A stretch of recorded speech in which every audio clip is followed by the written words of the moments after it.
There we go, I've started recording. So, how do you guys want to do the character gen? Do you want me to go through it with you all and sort of work through it sort of step by step? Do you just want to like roll some dice and be like, bosh, there's my character? How do you guys fancy approaching it? I think Yeah, you go. No, I was going to say, I've only literally played like one session of Osric, so the old school stuff I'm not that familiar with. If I hadn't have got off work late, I would have downloaded the book. It's all right, man. I understand. Some prompting would help. Let's put it like that. That's absolutely fine. Not a problem. Let me just find my book. Okay.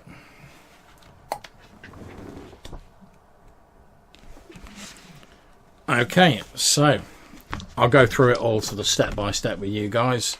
If any of you want to be like extreme and old school and just go for a random character, there is a website that will just be like, boom, there's a random like BX character, which I'll post the link to that. Are we rolling real dice, John? I prefer dice to be done on Roll20 just because then we've got it there. But I mean, for character gen, because that's when the game's running. For character gen, because we're all going to be sort of like rolling loads of dice. If you want to use normal dice for that, that's absolutely fine. Because otherwise, the numbers will just be like brrrt, up the side, and no one will be able to see what they've rolled anyway. Cool. To be honest, because the attributes don't have such a massive impact in like the sort of the old school D&D, I don't think it's really such a big thing. To be perfectly honest, sort of like me seeing all the dice rolls. Cool. Okay, so now you say that, but then we go 3d6 down the line and end up with a horrendous misshapen lump of flesh. Sounds just like all my other characters. I was going to say, how is that different to any other old school session? Yep.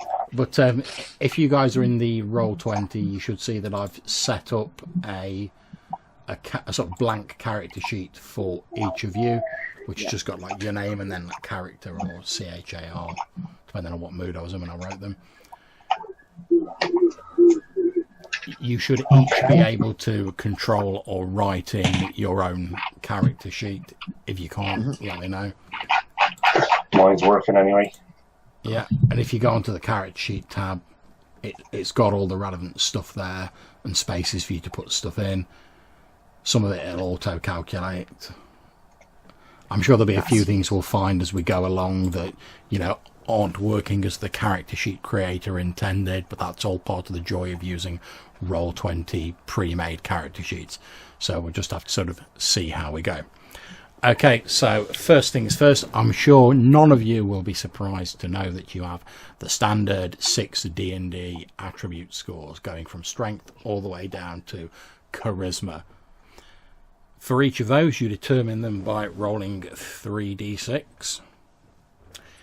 However, if you, in the unlikely situation, you get a character who has like 8 or less in every score, or you have like a really ridiculously piss poor set of scores in like a few attributes, just give me a shout and I'll quite happily just say, oh, well, you can re-roll them all.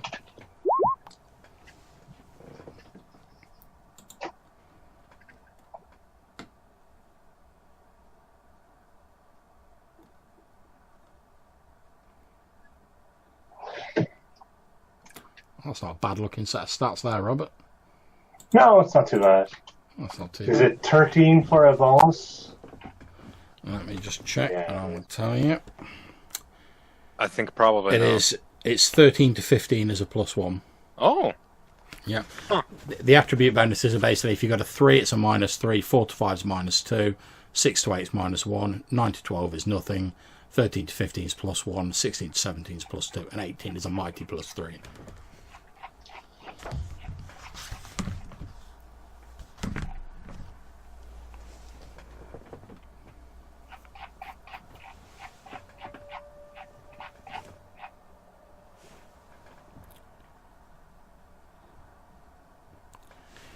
You do also, in the BX Essentials rules, get like an ability to slightly tweak your ability scores after you've chosen your class.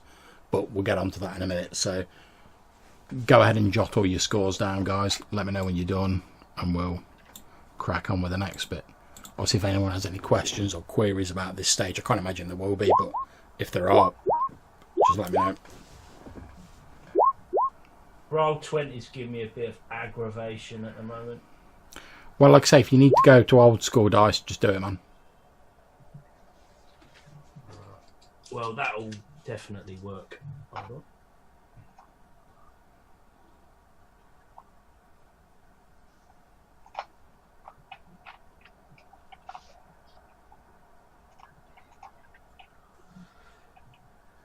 Okay, 3d6 down the line then. You know, it makes sense. 11. 8.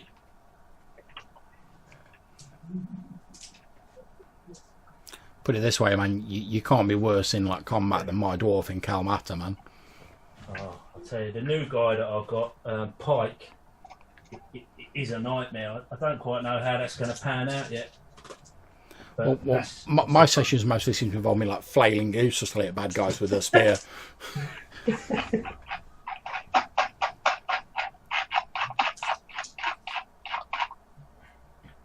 Wow. 11, 8, 11, 9, 10, 11. There you go. No, that's all right. Fairly sort of average set of scores. Exactly. No freeze. That's it. Oh, Gavin put them in a different order in here, didn't he? Yeah, I'm not sure why that was, but Yeah, I spoke to him about it, but I can't remember what he said now.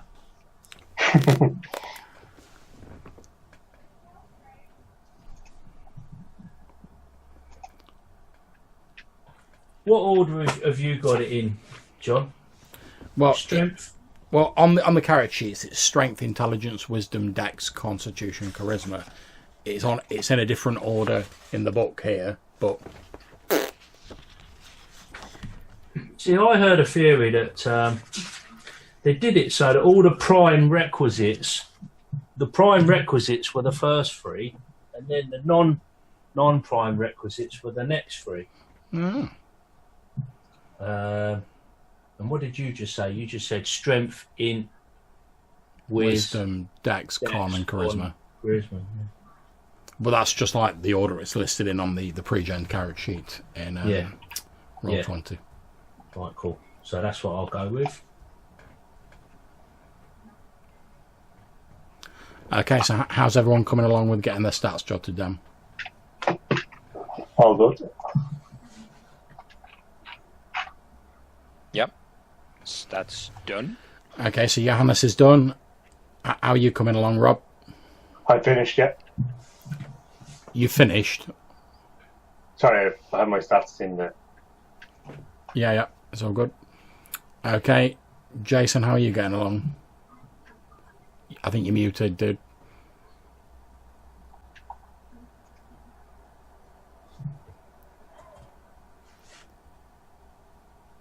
You haven't got like a hard mute button on your mic or anything, have you? Because I definitely can't hear you.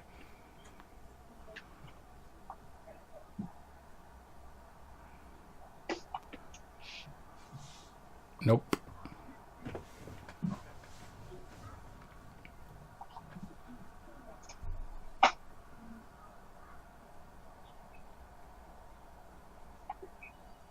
Tell you what, John, this is looking like another cleric.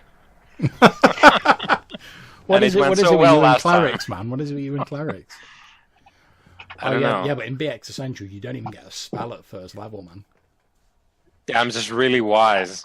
Okay, can you hear me now? Yeah, I can hear you. Yeah. That was so fucking weird. It decided to select my microphone to my speakers. Bizarre. It's all part Yes, of the I'm done. It's all part of the joys of gaming online. Fun and games. John, you know, if you're not using a link, I'm getting problems with a link. Where do I put in that code on the Roll20 site? Sorry, how do you mean where do you put it in? Well, you know when you're on the home page, it shows you the games you're in. Yep. Oh, it is in there. That's all right. Yeah, just being a plum. Okay. Well, it's all right. Like I say, man. It was there all along. I don't know. I must have done it when you sent it out and forgot. Well, like I said, the main point of this session is just to like get everyone's characters genned up and get a bit of a start to going. So I'm expecting there to be minor hiccups and little like teething troubles. It's inevitable, so don't worry about it. Cool.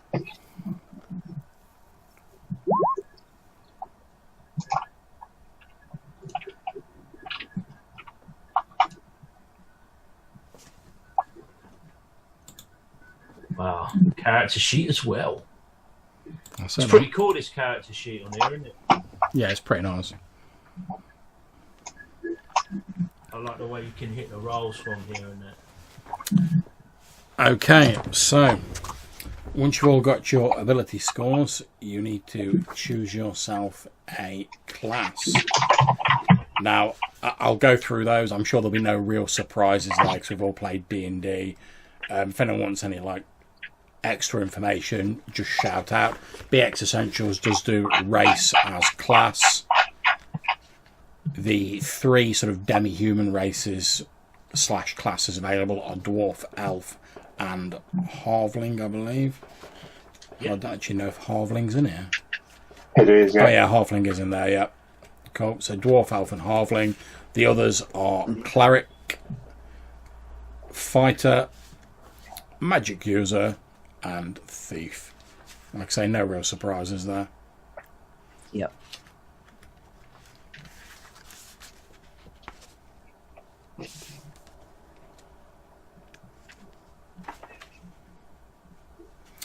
Each of the classes gives you like an attribute as a prime requisite, which basically if you've got like a good score in it, you get a bonus to XP.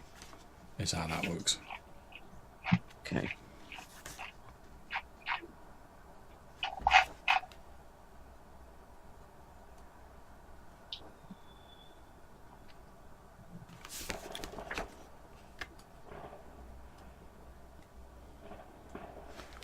Some of the classes, and I think it's only the demi-human ones, do have like some minimum ability score requirements. So if anyone wants to go for a demi-human, let me know, because you might have to check your stats.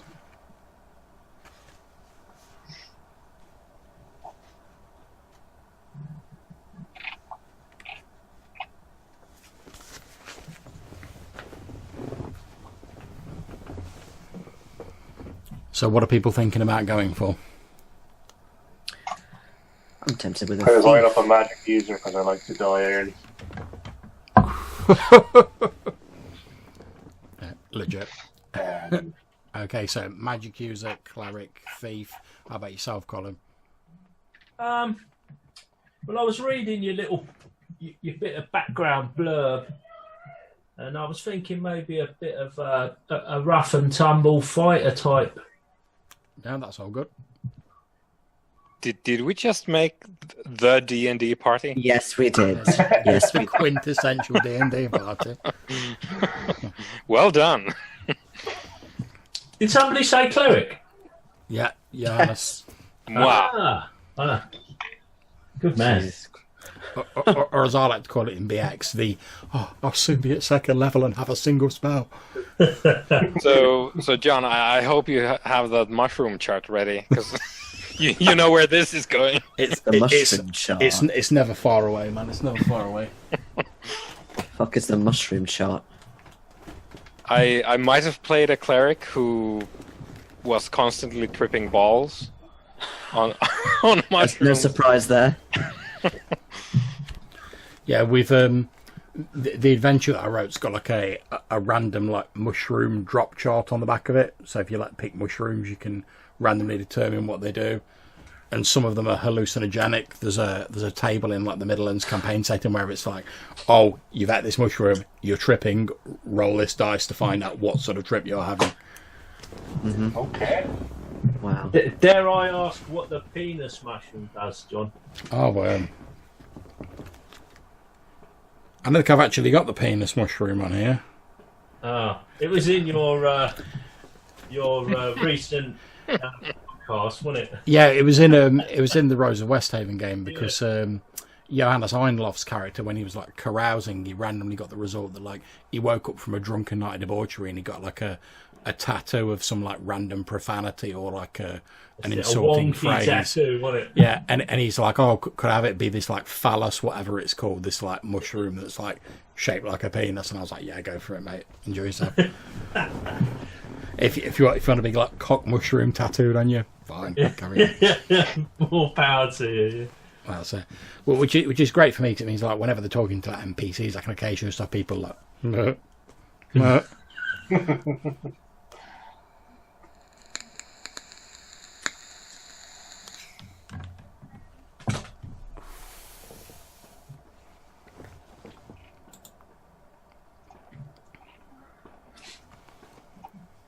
Are you going for a magic user, Robert? Yeah. Yeah, I'm gonna give it a go. Oh, okay. Jason's a thief. Yeah. Wow. Yep. It's the sweet lore of those D4 hit points for the magic user, man. Yeah. Yeah. Yeah, and get that ventriloquism. It's going to be a great use in the wilderness. However, I am going to say that you all start with like your maximum HP at first level. So for the mage, you'll automatically have 4. For the cleric, it'll automatically be 6.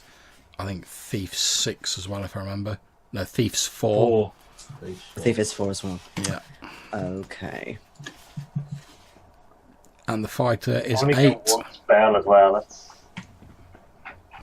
You're doing better than the cleric, man. He doesn't even get a spell until next well, time. that's true, I suppose. Yeah. Literally, like a level 1 cleric, all you've got in your arsenal of tricks is like, I can turn really poor and dead. Sometimes. Yeah, and you can wear armor. There's that too. Yeah, wearing armors. No doubt, cool. I can put clothes on. Hey. Yeah, I randomly rolled one in the game me and Conan played recently, and I was like, give me that plate armor and shield, like straight off the bat. Oh yeah, yeah. That randomizer gives you some good kit. Mm-hmm. Total party kill. Yeah. Okay, so we'll go through them in alphabetical order. So, cleric, first of all. No surprises, your prime requisite's wisdom. You get 6 hit points, max level 14. You can use any armor, including shields. You can use any blunt weapons. And you speak common. Mm-hmm. You must carry a holy symbol. And if you ever fall from favour due to violating the beliefs or strictures of your deity or clergy, penalties may be imposed upon you.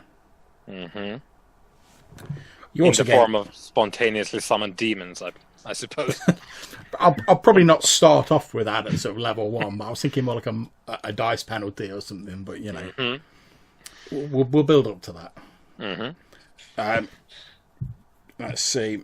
You can do magical research associated with your deity at any level. You don't get spellcasting into a second level. You can turn undead at first level. And you can use magic scrolls of spells that are on the cleric spell list. Yep. That's pretty much it for the cleric. Okay, the fighter. Your prime requisite is strength, unsurprisingly. You get 8 hit points at first level, maximum level 14. You can use any armor, including shields. You can use any weapons, and you speak common. And that's pretty much it for you. Although, apparently, anytime you wish and you have sufficient money, you can build a castle or stronghold and control the surrounding lands. Bow down to my overlordish ways. Yeah. I mean, like, cool class abilities. Like, I don't have You that. can buy a castle. I can tell zombies to like sit down. Well, technically speaking, most of the character classes, when they get to like 9th level, can set up like a stronghold. Like clerics can do it at 9th level, and you establish like a bastion of your faith, and it attracts worshippers. Whereas fighters can pretty much do it at like any level as long as they've got the GP to like pay for that shit. So at 9th level, I'm like the Pope. Yeah, like, hello. Pretty much. Well, if you think about it, like, given that most sort of priests probably aren't even like a 1st level cleric in terms of like class abilities. By the time you get to 9th level and you're like flinging around the blessings of your deity, you're a pretty big mover and shaker as far as your religion goes. But don't worry about that, because that won't happen. Yeah. Yeah, I mean, it could. It's the dream. Yeah. Praise Dagon. We'll get there. Okay, so magic user, prime requisite intelligence, 4 hit points at 1st level, max level 14, can't wear armor, you're only allowed to use daggers, and you speak common. Like the cleric, you can do magical research at any level. You get 1 1st level spell at level 1.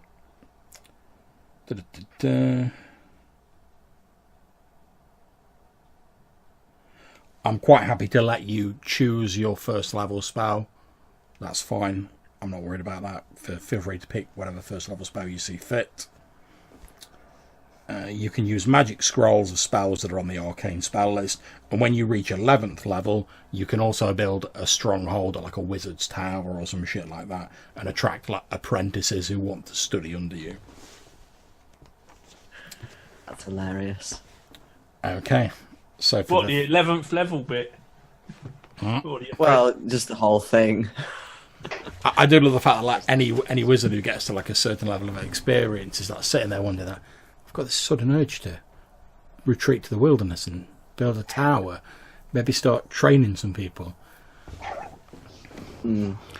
Okay, so the thief, prime requisite dexterity, hit points 4 at 1st level, max level 14, allowed armor leather, but you can't use shields. You can use any weapons.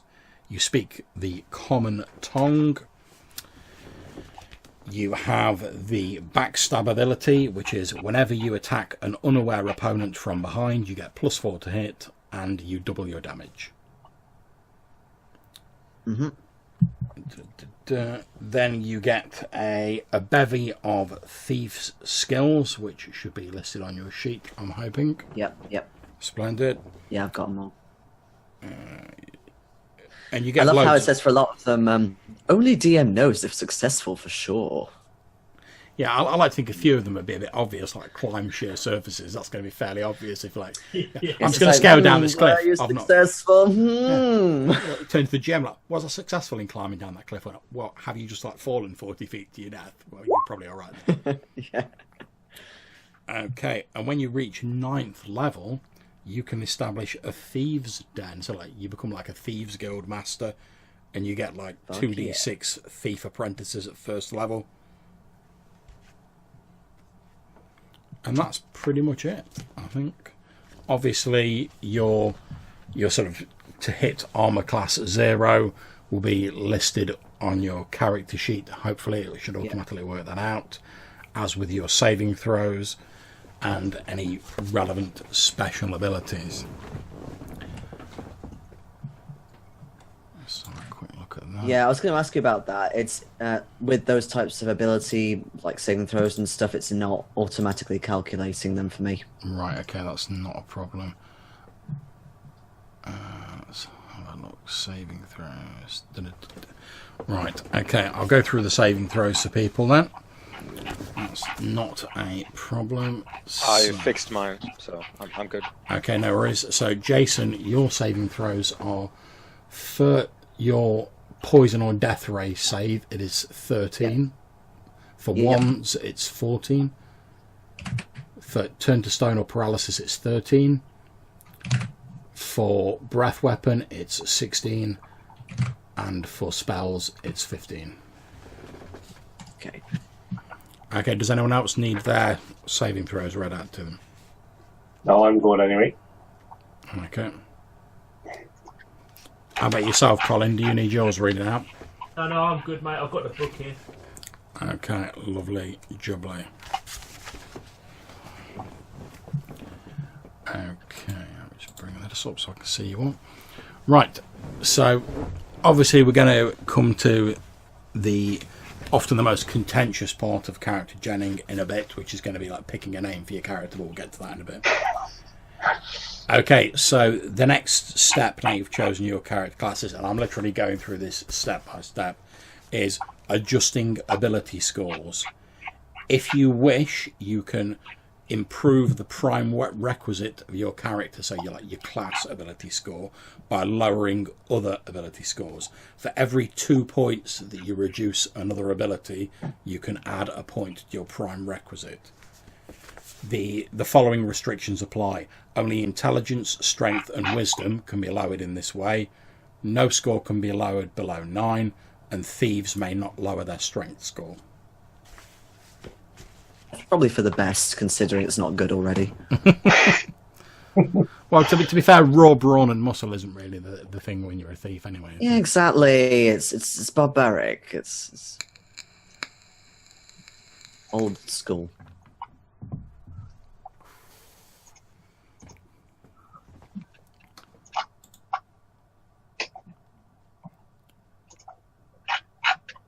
I'm going to drop my wisdom to John, all right? Yeah, that's fine. And bump my strength.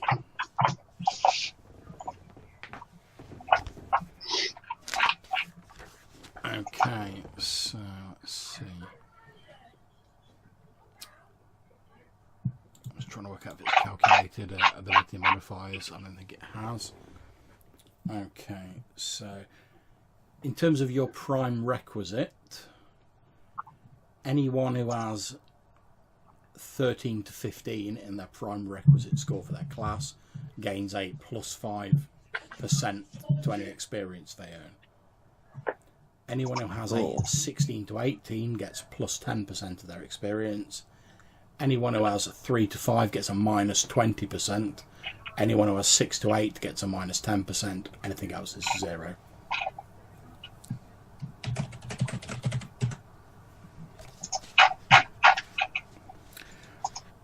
Okay, do we have anyone with a dex of 3? Anyone with a dex of 4 to 5? Hopefully not. Anyone with a dex of 6 to 8? Okay. Anyone with 13 to 15? Sorry, I was at 8. Alright, in which case you get a -1 to your initiative. Oh yeah, it says it on the character sheet. Cool, is it auto-calculated it? I don't know about that, but it does say that. Okay, let's have a quick look. Yeah, I was 13 to 15 for Dex. Ah, yeah, it looks like it's auto-calculating. It's splendid. That'll save me having to go through everything. Lovely. It's not for me. Okay. Because being awkward. Okay, so that's the initiative adjustment for Dex. In terms of charisma, do we have anyone with charisma 3? 4 to 5? 6 to 8? Yep. Okay, you get a -1 reaction adjustment to that NPCs. The maximum number of retainers you can have is 3, and your retainer morale is 6. Okay. Do we have anyone with charisma 13 to 15? Yeah, boy. Okay. Charismatic priest, that works. Mm-hmm. So you get a reaction adjustment +1. You can have max 5 retainers and they have morale 8. Ooh. Do we have anyone with 16 to 17? Anyone with 18? Okay. We're good then. Right. So the last one is intelligence adjustments. Is there anyone with that intelligence 3? 4 to 5? 6 to 8? Okay. 9 to 12? Yep. Okay, if you've got intelligence 9 to 12, you can read and write your native language, so the common tongue, but you don't gain any bonus languages. 13 to 15? Yeah. Okay, obviously you can read and write. You also gain a single bonus language. 16 to 17. Anyone with 18? Okay, sorted then.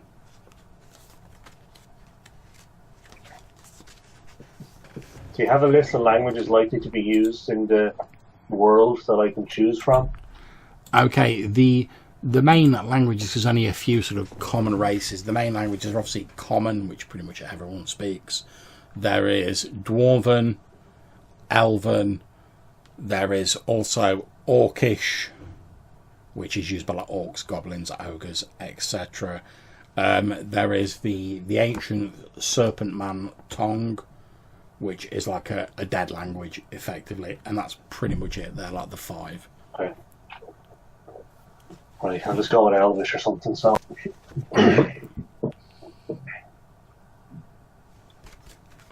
There's lots of Elven stuff to read. Indeed.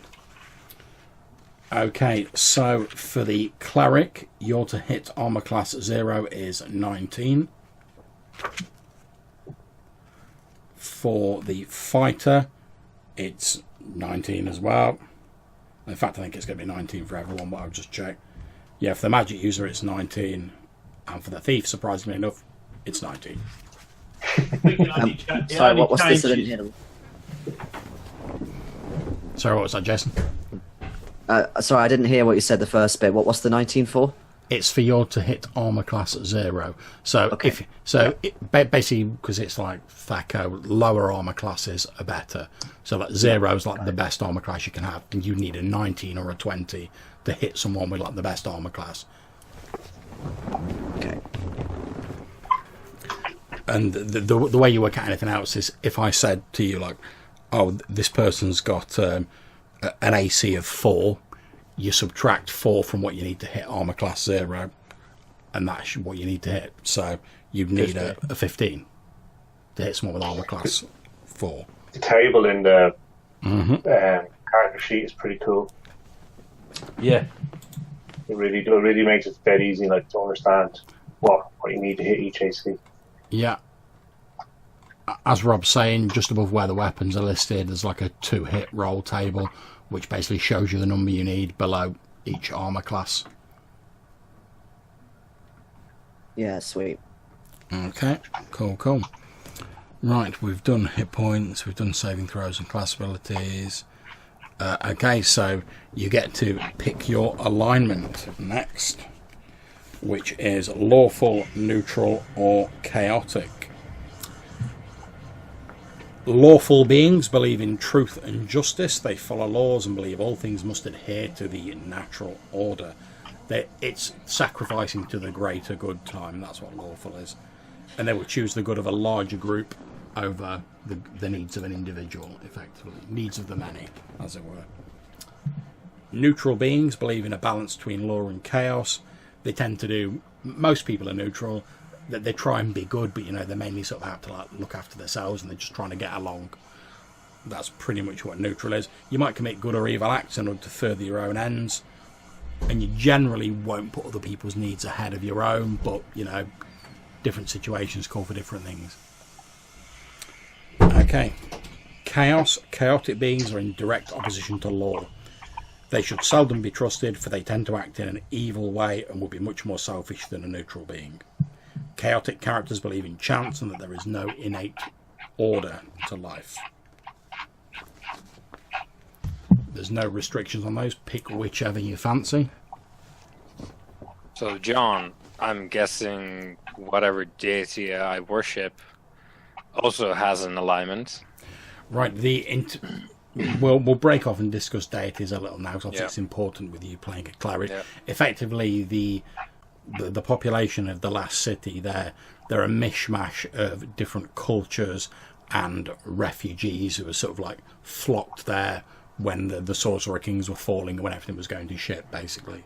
The main sort of groups of people that are present are and they're all obviously ripped off from historical people, so you can take their sort of deities. There's the Nordic people. there's the Celts, and there are the Stygians, who follow the sort of like the ancient Egyptian pantheon. Those are the main sort of groups of people. There are other sort of smaller demographics in there, but those are the three main ones. Righto.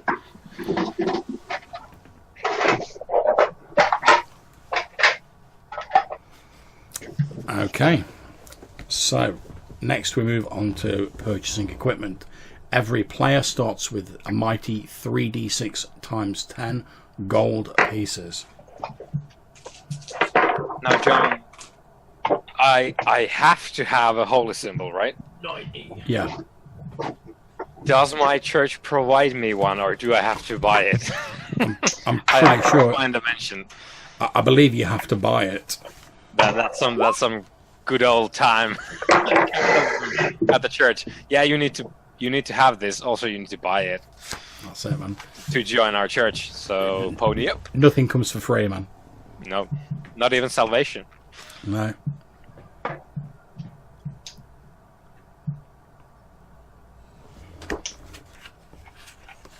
I've apparently had a shopping spree recently.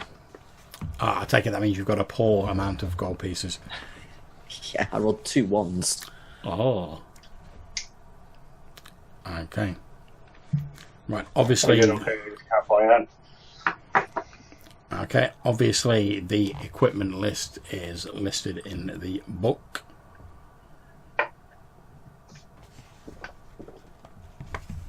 If anyone particularly needs me to call out the price of anything, I'm sure you all know what the standard D&D weapons are, what sort of armor there is. So just shout out if you need me to give you the price of anything.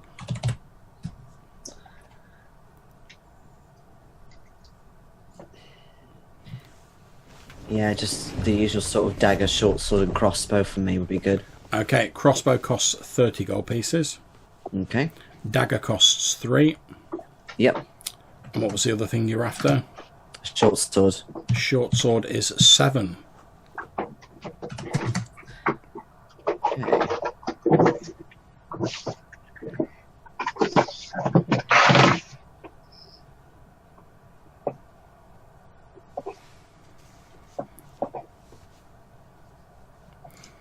Obviously there's various adventuring gear like crowbars and rope and 10-foot poles and shit like that, as well as armor and ammunition.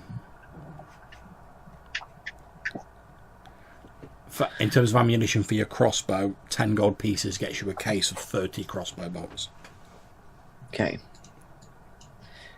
And is that a D8 for damage die? Crossbow does D6 damage. I'm assuming daggers D4. Is short sword D6 as well? Daggers D4, short sword is D6, yep. The only additional things are a crossbow, you can only fire it every second round because you have to reload it. Okay. And it requires 2 hands to fire.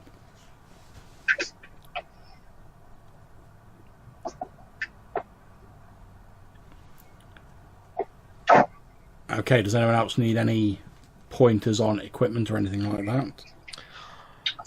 So I can't afford all the stuff that I would prefer to have in order to function as a human being. That's not the story of my life, man. Yeah, yeah. Do you Bear basically with me. ask him to take out a loan? Bear with me though. Go on. So I need to pay my extortionate price for the holy symbol. So that's something. I'll probably buy a warhammer. But then, John, for the rest of my stuff, how much would you object me buying 20 peasants? As oh, sorry, 5 because my maximum is 5, right? So just buying 5 peasants because they cost a gold piece a month or 2 in wartime, and they do, yeah. with sticks. as my following, right? To be honest, I don't object to that at all. If you want to have like 5 peasants following you around with like sticks, that's fine. Yeah. So I'll like buy all their stuff and whatever. Because Yeah. I'm not gonna give them like good shit, but I'll give them something. You got to feed them though. I mean, we will feast on the corpses of the fallen. That's Cool. that's how we do. Well, yeah, to be fair, one thing to bear in mind, guys, obviously you're going to be travelling around a lot. As you're travelling on the hex-crawl, you can, like, fish and hunt and forage and stuff like that to get food as you're travelling around, because you need to, like, consume, effectively, 1 ration's worth of food for each day's travel. Now, you can hunt, forage, etc. for all that, but obviously that's not a reliable means of gaining food. If you go to fish and you don't catch anything and you've got no other rations, you're going hungry. So you may want to think about buying some rations, but that's entirely down to you guys.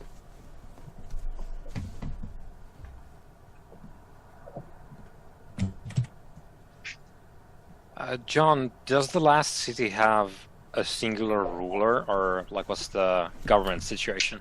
It does have a singular ruler who is a sorcerer himself. He was one of the sort of like apprentices of one of the sorcerer kings who like rebelled against his master. Mm-hmm.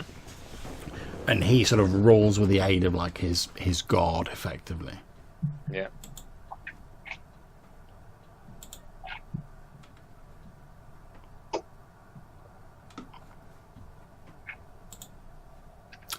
And his name is Jurund, if you're interested. Mm-hmm. And they haven't like assumed like a god king thing yet, at least.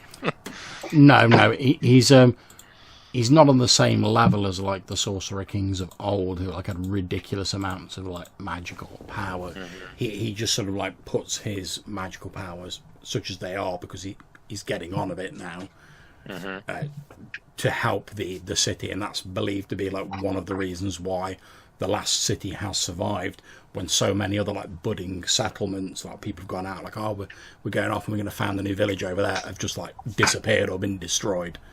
Whereas the last city, thanks to the protection of Jurund, is seen as something of like a safe haven, and that's why it's attracted so many people from different areas.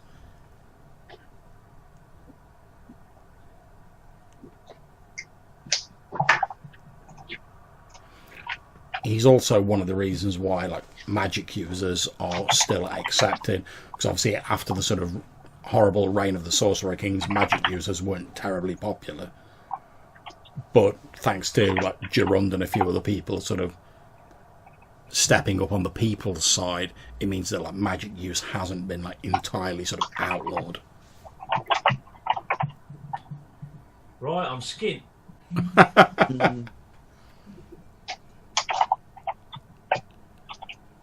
Don't what you're complaining about. Johannes has had to spend 25 gold pieces on his holy symbol.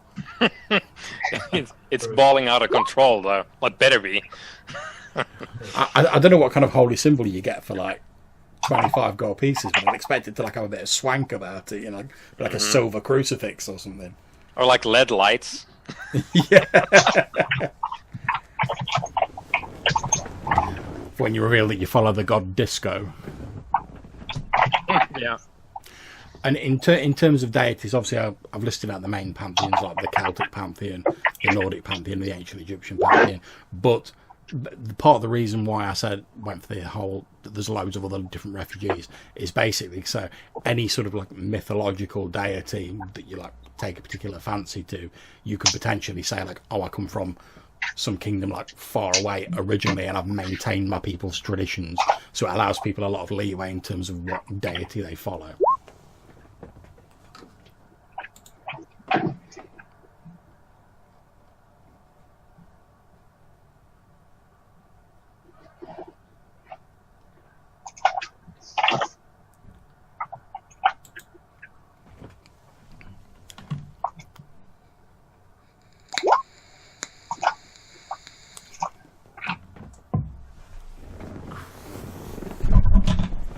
Okay, so how's everyone coming along?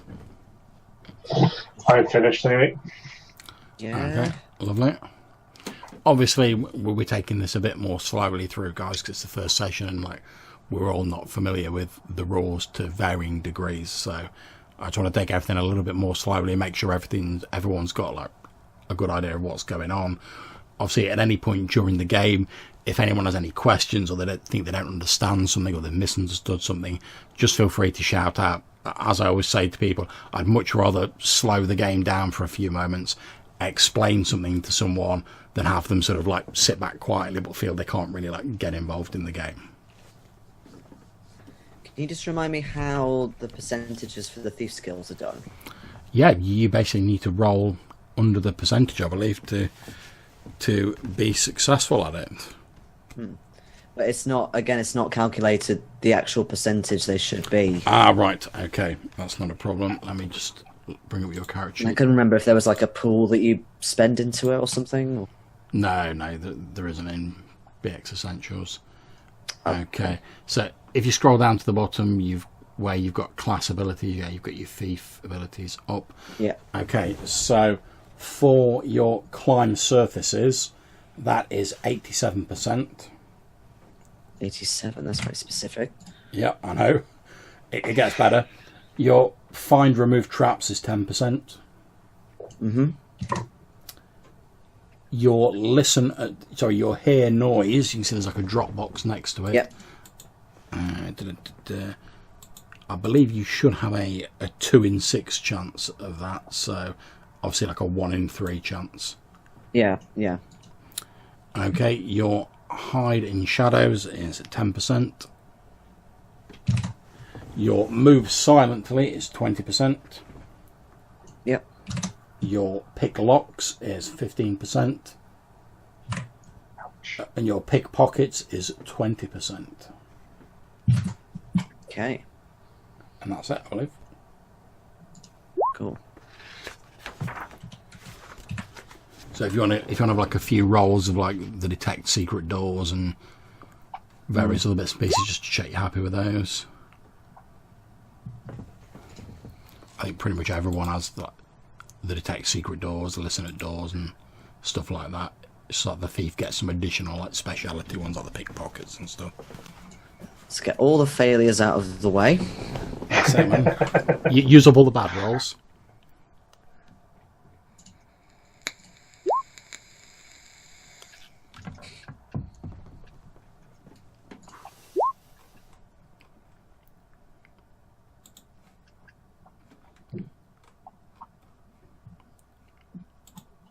Okay.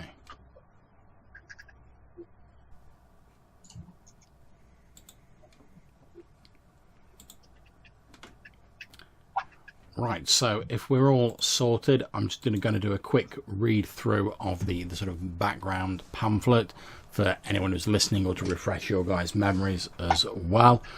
So, the world that we're currently playing in, the 1000Lands, much of the ancient history is lost. There are legends that talk about great dragon spirits that wrestled the world from formless chaos and gave life to the first races.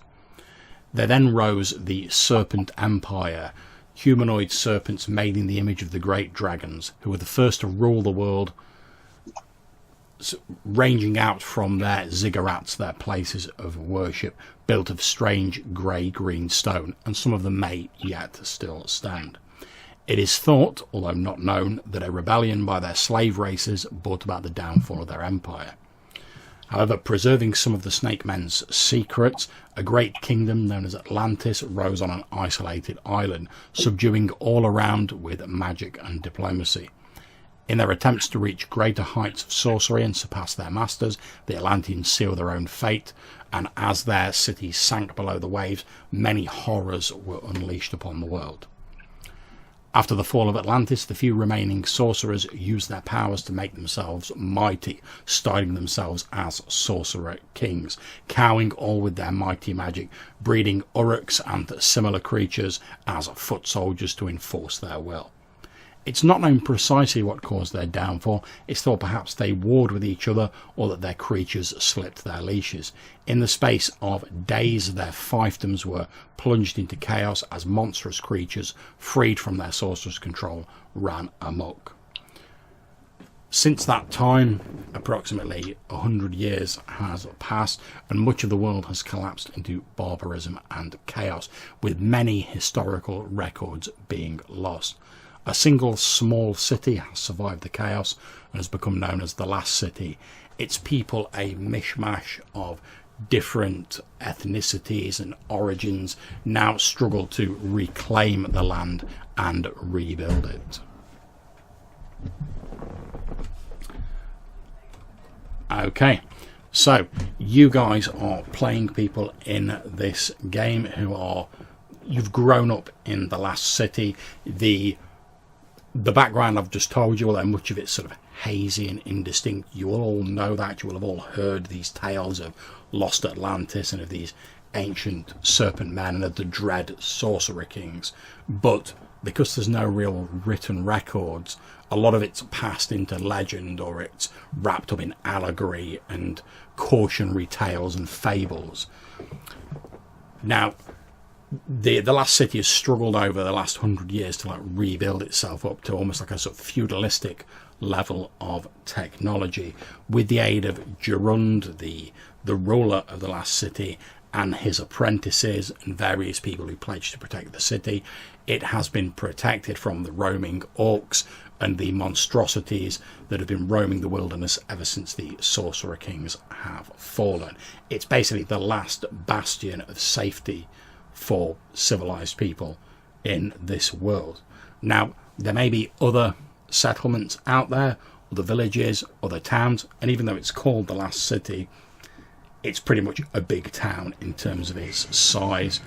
It has a population of about 1,500 to 2,000, so it's not that huge in sort of modern terms. There might be other settlements out there, but there's been no reliable contact. No one really knows. People have just started to range out and explore the world and try and find out what the shape of things are and whether they can set up their own settlements, whether they can forge their own destinies in this dangerous world. But there's many threats lurking out there beyond the safety of the walls of the Last City. Now, obviously, it's up to you guys to determine why your particular character is venturing out to explore this world, what particular interests you have. Also, as I said earlier, the dreaded part of the game, you'll need to come up with a name for your character, or as I sometimes do, and I unashamedly admit it, fire up a random name generator and click on generate, and then pick one you like. So what I suggest you do, guys, is all take a minute or two to think of a name for your character, and also think about what your reason is for venturing out. Then once we've got that, we'll start talking about how your characters have come together, why you've all decided to venture out as a group, and I'll be relying on you guys to put a lot of input into that, because obviously I want it to be a reason that you guys are interested in, rather than me just saying, you have all met in a tavern, or a stranger approaches you and says, I will give you some GP to venture out beyond the walls of the Last City. That's a good story hook, John. I'd never thought of that. I know, you see, I'm just full of these original ideas, man. What, you meet in a tavern, yeah? Yeah, this is it, man. I'm just freestyling. It's all just coming out the top of my dome. That's good, bro. But, well, you see, no flies on me, man. It's all them elite GMing skills. That's it. Okay, so, like I say, take a couple of minutes, guys. Think of a name for your character. Obviously, Johannes, think about what deity you want to follow. And also think about what your character's personal reason for venturing out and exploring is. Once we've got that, we'll all share those around, and we can start talking about like why you guys are going out together to explore. Obviously, part of that will be like safety in numbers, obviously. But once you've got an idea about what your sort of character's like, we can then discuss whether there's any like other connections between the various characters. Do you want me to kick it off, John? Yeah, feel free, man. Save on a bit of dead air. Yeah, go for it. I've got Silas Pessel. Oh, I know your brother Brian Mortar. That's the fella. Yeah, brash youth. Kind of bit of a street urchin. Yeah. Outgrown the town, and he's looking just to kind of make his mark on the world a little bit. Resents authority, bit of a sort of late teenage rebel, really. Okay. That's the basic rundown. Okay, lovely. Thank you very much. Anyone else got any ideas for that they don't mind sharing for their character? My character's name is Wilaver, Wilaver, Will for short.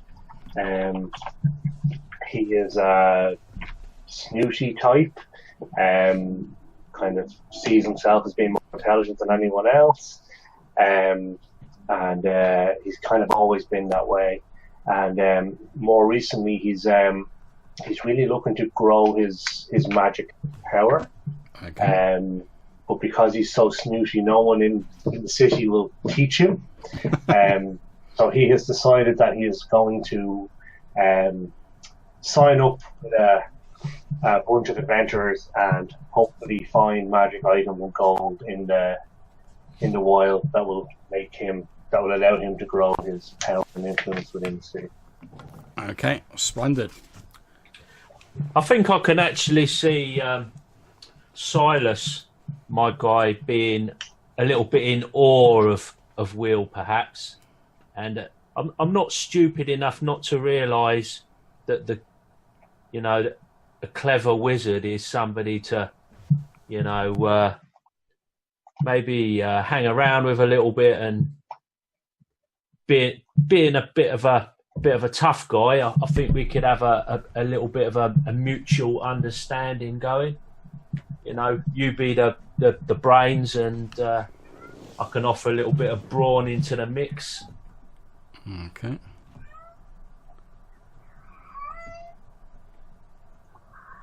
Something's meowing. Yes. I was wondering what that noise was. I've got a little kitten here that wants to go out through the door.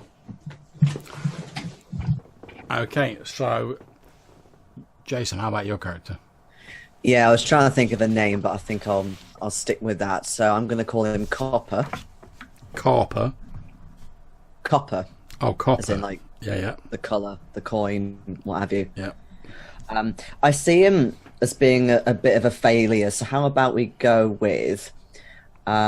he's got an older brother who he's done sort of escapades of thievery with before, but not in a kind of an established way at all. It was something that his brother led him on to do. But in the end, his brother he exposed him in a way for him to get arrested. So now he's out with some thievery experience, but now he has barely any money, and obviously. So we're talking about the older brother, sort of. The older brother got Copper arrested, or we're talking the other way around? Yeah, basically, okay. Yeah. So they both were sort of doing the same heist, if you will, but Copper was caught and he wasn't. Mm-hmm. Okay, lovely. Excellent. Okay, how about yourself, Johannes?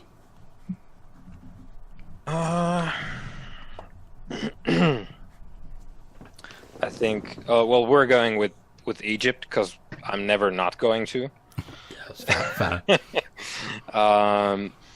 So we're going with Set or Sutek in the aspect of basically the deity of the outsiders and or the wasteland, and also the fierce defender of the ruler. So my character's spin on this whole thing is his motivation is to fix the world, and we're going about that by basically doing these excursions on the hex map. I think to start with, reclaim the wasteland to civilize people, and he is emulating this deity in that he's the one to make the sacrifice. He's willing to go out there, get beat to shit, so we have a chance to make things better. And I don't really have a name I really enjoy yet, but we can start with Semsem. Samson, okay. And he is like I bought the 5 peasant mercenaries. I have my cohort of fellow excursionists with me, and like he's like Semsem's whole deal is like go out there, kill the bad things, and make things better. And that ties into like if you guys end up forming like, hey, let's like adventure and get coin. Semsem and his knuckleheads would be all up in that. Like, yeah, just let's go out there. I don't care about the gold, but I do want to murder all the bad guys in the name of, well, getting their shit and land, which is just unholy. Does that mean you don't even want the fair share? Well, just enough to like get food for the oafs that I travel with, because otherwise they will rebel and eat me. So. Okay. Let me just fire up my horrible peasant NPC generator. Yeah, that sounds good. Okay. So, grab a dice.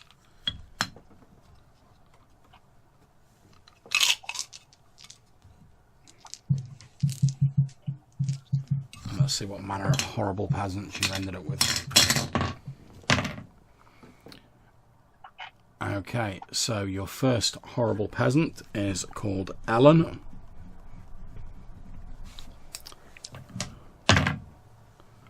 He seems fairly pleasant. She has flaky skin. Mm-hmm. Good. Because it's not cannibalism, right? So it's good. Wow. And she's a little slow-witted. Even better.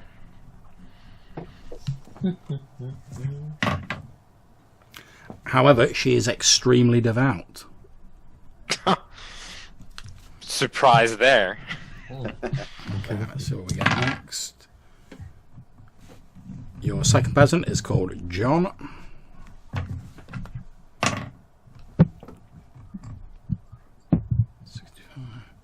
He smells of wet wool.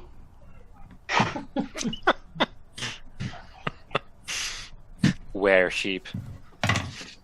And has a hooked, dribbling nose.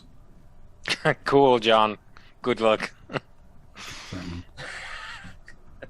You can wipe it with your wool.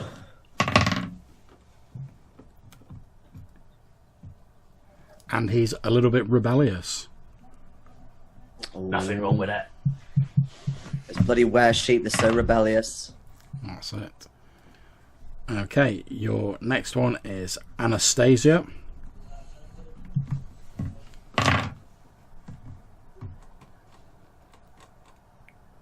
She smells of stale beer. Just means she's had a good time. Mm-hmm. I'm waiting for the cannibal. Really. I think it's on the table somewhere. Be handy if she brews that beer. Oh yeah. A potential cost saving. Mm-hmm.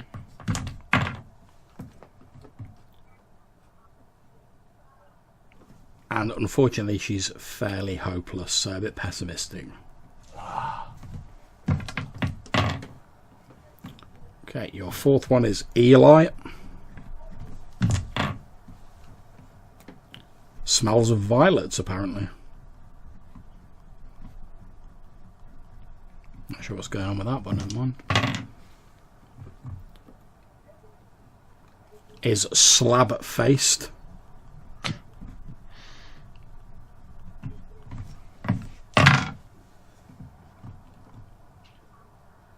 And is a little bit surly. Then for your last one, He's like an angry florist. yeah, pretty much. Your last one is Robert. Good name. Smells of garlic. Good, good. I like it so far.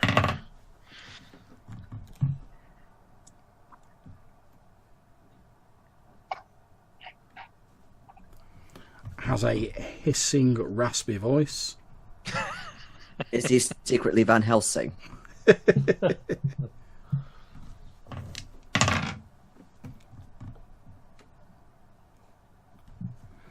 And can become quite frantic at times. Yeah, what's to tell you? There we go. So you've got Ellen, John, Anastasia, Eli, and Robert as your 5 peasants. Mm-hmm. Okay, so in terms of you guys like having connections, we've already had Collins mention that potentially Silas is a little in awe of Will Ava, and maybe they've got like a bit of a sort of mutual understanding, because obviously he knows that like magic's a powerful thing. Obviously magic's what pretty much destroyed the world, so there's no doubt, and it's powerful. You know, better to have a bit on your side than not. That's how I see it. Indeed. So does anyone have any ideas about potential other connections there might be between the characters and why you've all chosen to join together? Yeah, maybe it's not a direct one, but Copper would have certainly seen. What was the name of your character? Sorry, Samson. Yeah, Samson. Because you know, churches, temples, they're easy money pickings, like from the collection bowl. So Copper's probably at least seen you around or knows of you. But is also a bit terrifying, so wouldn't want to sort of steal from you directly. He's not that stupid. Okay. yeah. I think like the Church of Sutek in general is probably like they're like the Hell's Angels of the of the churches in this pantheon. It's like, oh, those dudes in their leather jackets. Yeah, those leather jackets with those studs in the shape of like serpents on it. How intimidating do you see Samson being at this stage, or does he aspire to intimidate? It's not so much a thing yet. Like that's in the future. The like the Dark Lord is in the future, but like at this stage, he's. I have an 8 in Dex, which I thought would probably have been like the whole deal, like why he went and started like essentially like ended up in the temple, is like because he was like a peasant himself somewhere in the like the nearby wilderness and got his leg chewed off by a monster or other, and now he has like a peg leg thing going on because he has an 8 dexterity. So he's not that like quick on the move and kind of mangled, but like that was like the moment like, no, fuck these guys. This is some bullshit, and like just like ended up like because like you get the massive negative reaction and someone goes like, have you considered joining the Temple of Set for glorious murder of monsters and people we disagree with? And he joined up. So like I think he's like eager. Like, yeah, let's like, can you just imagine like all this could be farmland and we could eat if only we could go out there and kill all these monsters and brigands. A bit of a try hard. Yeah, at this point, like he's just fired up and ready to go. Like second round, like bring it. Bring it on. Yeah. So you might sort of empathise with Will Ava, who's obviously very keen to get out there because he's like, oh, that's where all the magic's at. And I want that so I can become better myself. Whereas you're sort of like almost equally as enthusiastic, but you're like sort of like, yeah, let's get out there, let's grab whatever's out there and like use it to reclaim the land. Like really aggressively, like expansionist priest here. Yeah, well, I'm keen to get out there and show a few people. You know, I can make something of myself. Like sticking around here like all these other losers.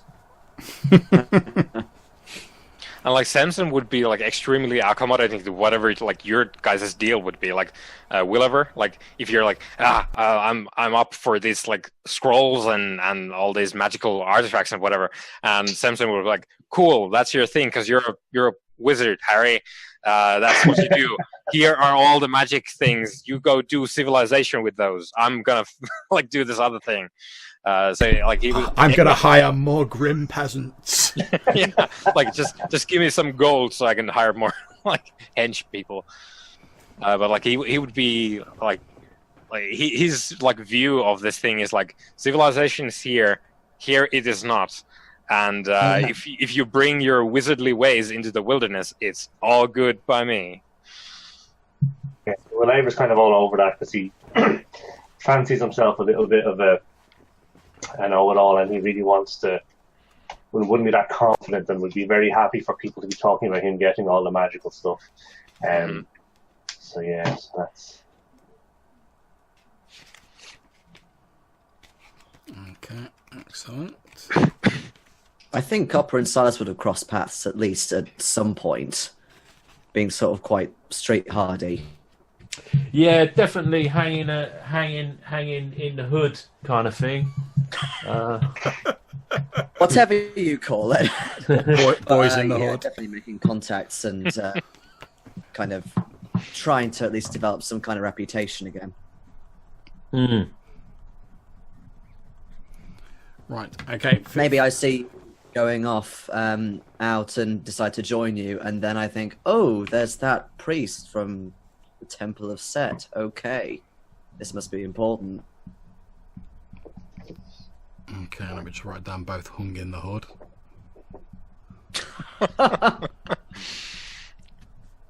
Do the guys in the hood hold their swords like this? Sideways. Sideways? Yeah, totally. No, I got a spear, so I tried that, but kept poking Copper. You know. Yeah, you just like. Long as he shouts "brat brat" when he comes in with his spear, man, it's all good. Yep. Okay.